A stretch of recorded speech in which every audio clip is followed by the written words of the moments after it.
talking about this third 5-year plan, where various incentives they were withdrawn, and we have an economic situation. We had a condition where we were facing the natural calamity of drought.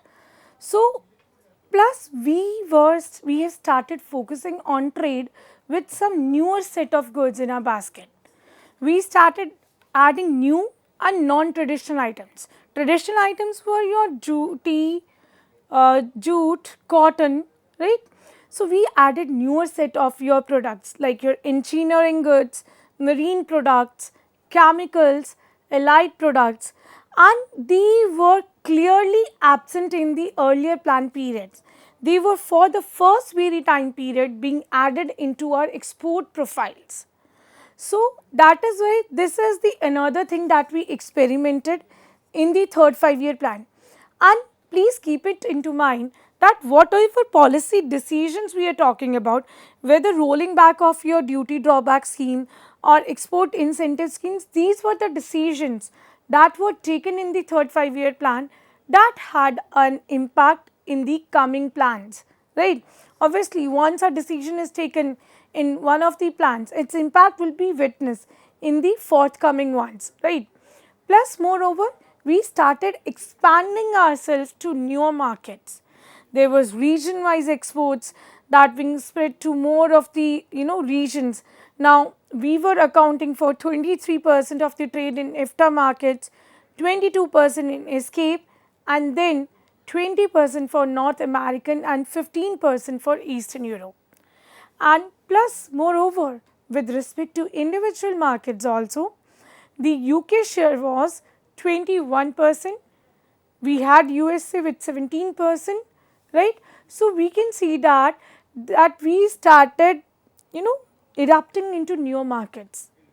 And similarly for Eastern Europe, USSR, it emerged as the third important trading partner of India with around 8% share, with compared to the one wherein we had just 1% trading in the first 5-year plan with the USSR.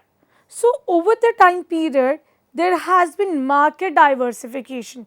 We started connecting with the USSR, we started connecting with more of the nations, be or North American nations, we started focusing on to other parts of the world. And also in the escape region, Japan was emerging one when it comes to have a tradable dealings with them. So they had 7% share, which has improved over the time period. Earlier they used to have a 4% share of trade with India. So over the time periods, we not just proliferated with respect to the items that we were trading up, we also explored the newer markets. We explored the USSR. So our trade, it has gone to a different notch. So these were the key considerations that were being taken up in the third 5-year plan. Thereafter, we had some annual plans which were there from 66 to 67 to that period of your 68 to 69, right? And 69 onwards, we had your 4-5-year plan which run from 69 to 70 to 73 to 74. Because they were for, there was a period which is an abundance period wherein we had to float 3 annual plans instead of 4th 5-year plans because of the socio-political conditions. Now, in these 3 years, what was the impact?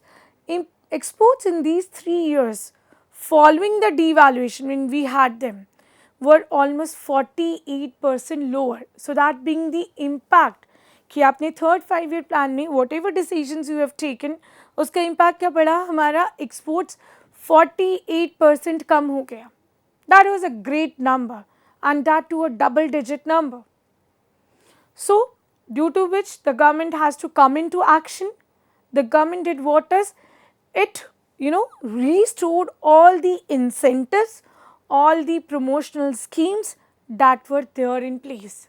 So, in the 4th 5-year plan, all the incentives, whether it is export incentive schemes, it was duty drawback schemes, it was providing a subsidized rate, it was restored because we experienced a greater fall in our exports. So during the fourth 5-year plan, our average annual exports amounting to 1,807 crores and imports were amounting to 1,972 crores, which help us narrowing the gap of your trade. That means जो ये gap था आपका during third 5-year plan, which has widened up, it has narrowed down to 165 crores.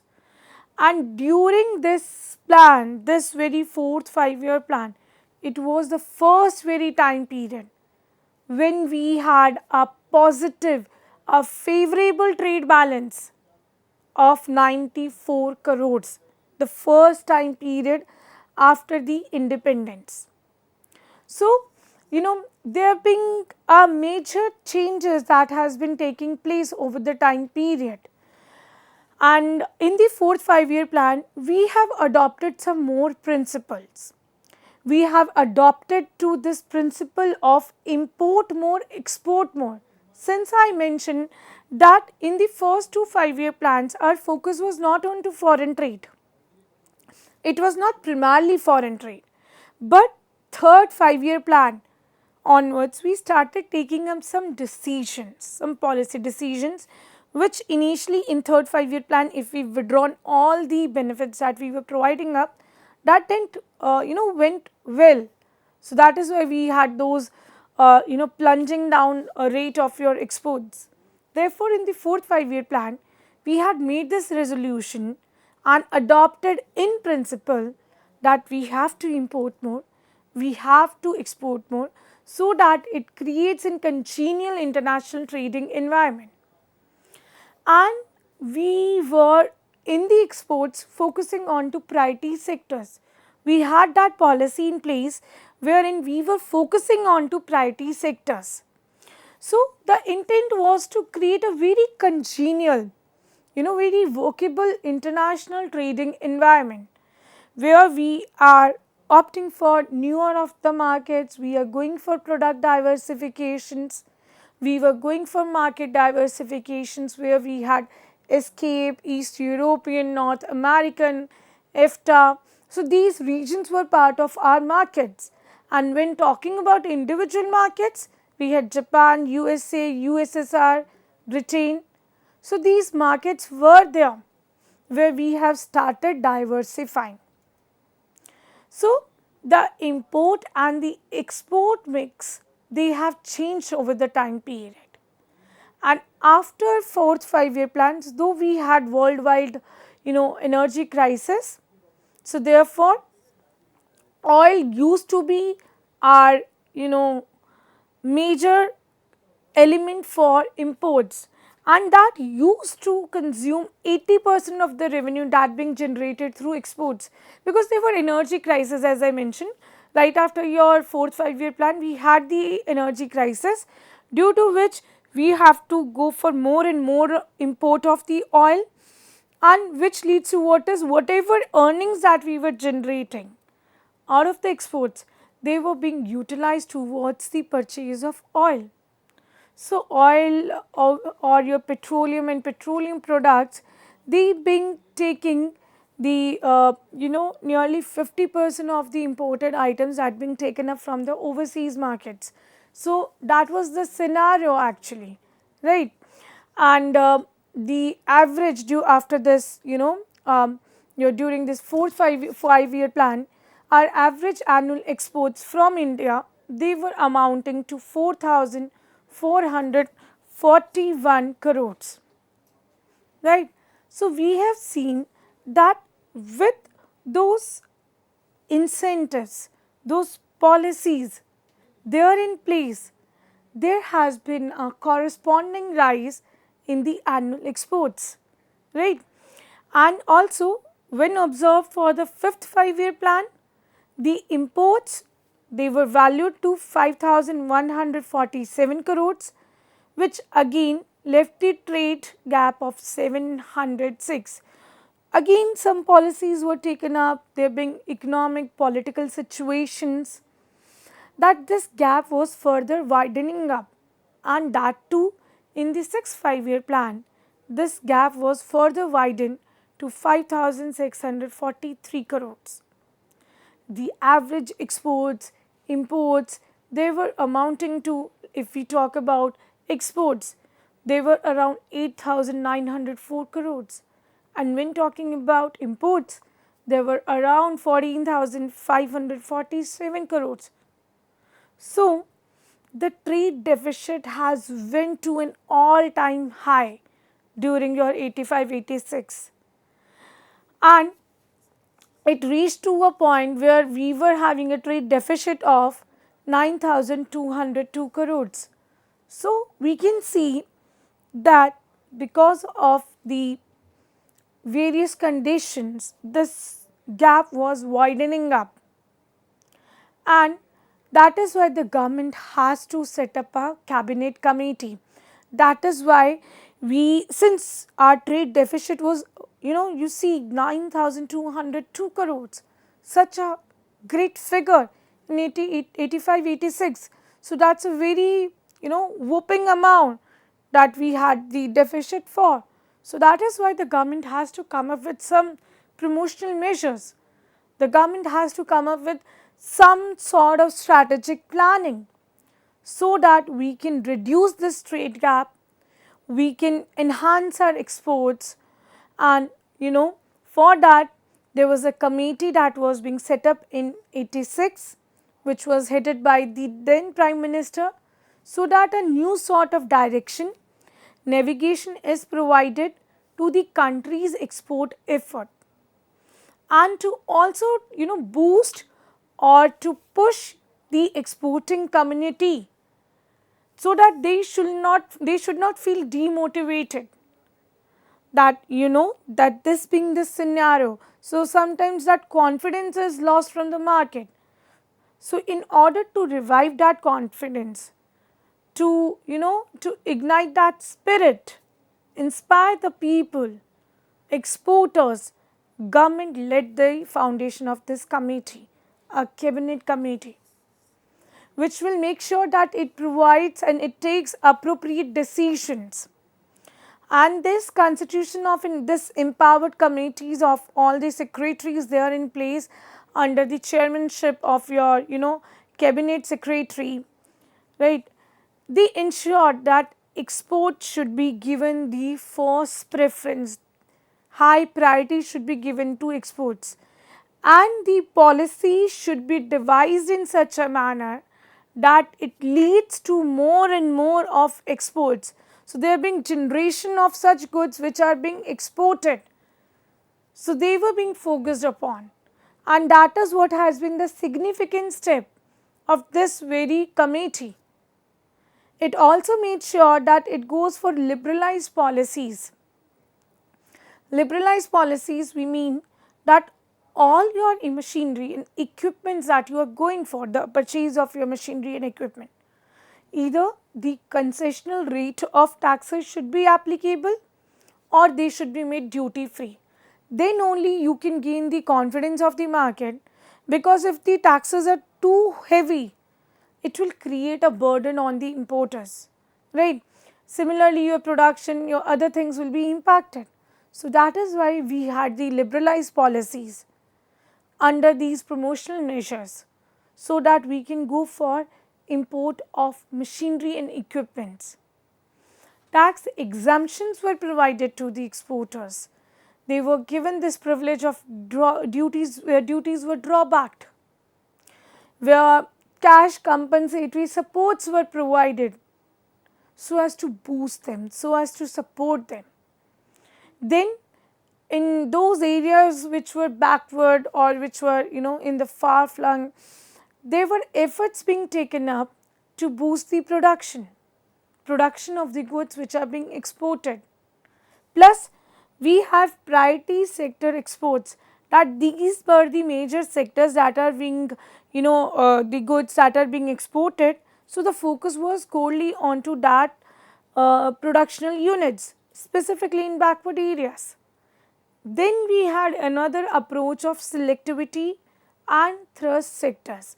Now selectivity in thrust sectors means that we have categorically done that marking where we were focusing on to such areas only, some specific areas or some specific category of goods, and that was the the core or thrust area of ours.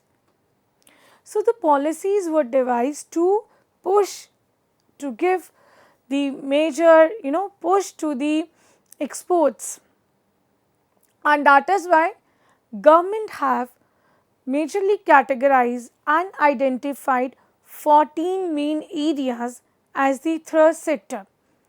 And when we say government, we mean that it is under the ambit of your Ministry of Commerce. So they have earmarked those 14 sectors wherein which will be marked as our thrust areas and will be boosting for the trade in these 14 sectors. And those 14 sectors were like tea in packaged and value added forms. Now when we say tea in packaged and value added forms, now let's just take this example, you selling the tea in loose bags and you selling those tea in tea bags. So when there is a newer value added to its form or its packaging, you will be able to fetch more amount for the same. So we know there is this culture of dip tea in the West. There was this culture of dip tea in the towns, in the cities. So instead of going up for the very loosely structured packaging of the product, they went for wherein they added value to the product through its packaging, through its layering. So that was the one thing, because tea being a traditional product of export. Then there were cereals that was categorically identified as the thrust area. Then we had some processed foods, which includes all your fruits and vegetables.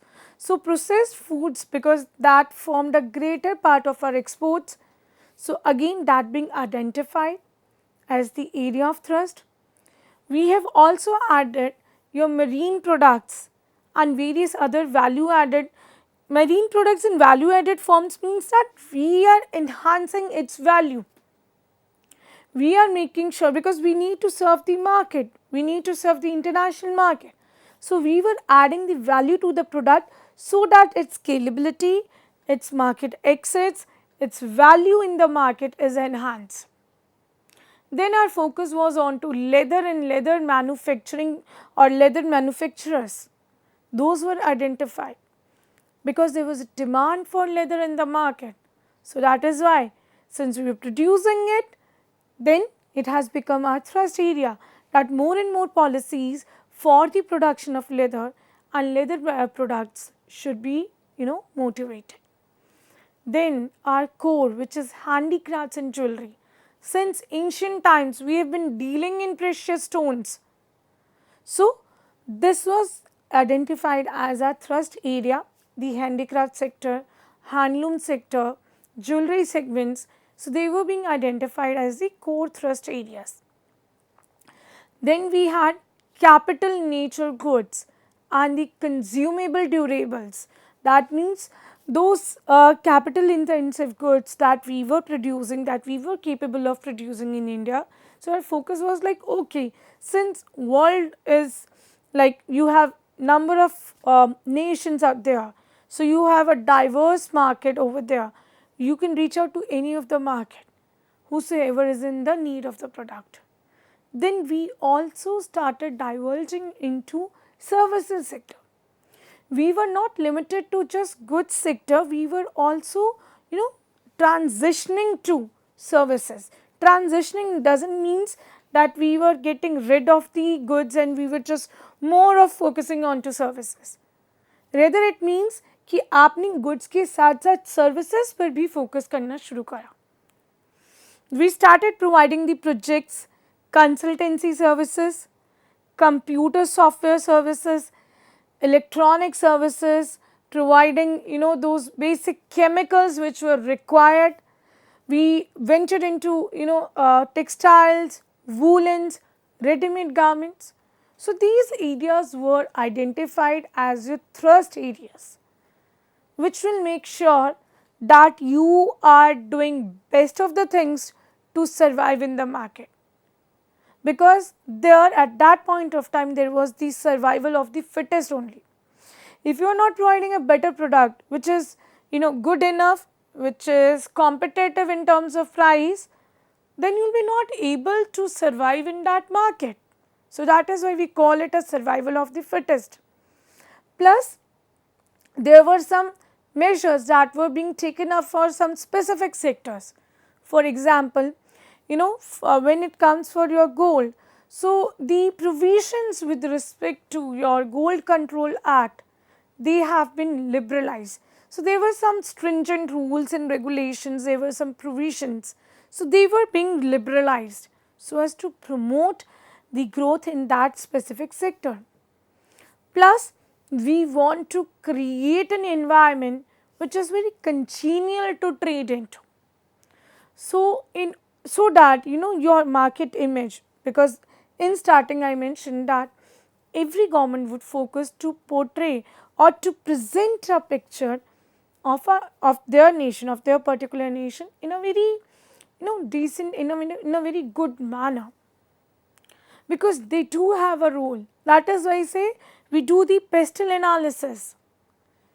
We see for the political situation, we see for the economic situation, we see for the social situation, technological factors, environmental factors, legal factors, and they all play an instrumental role in international trading environment.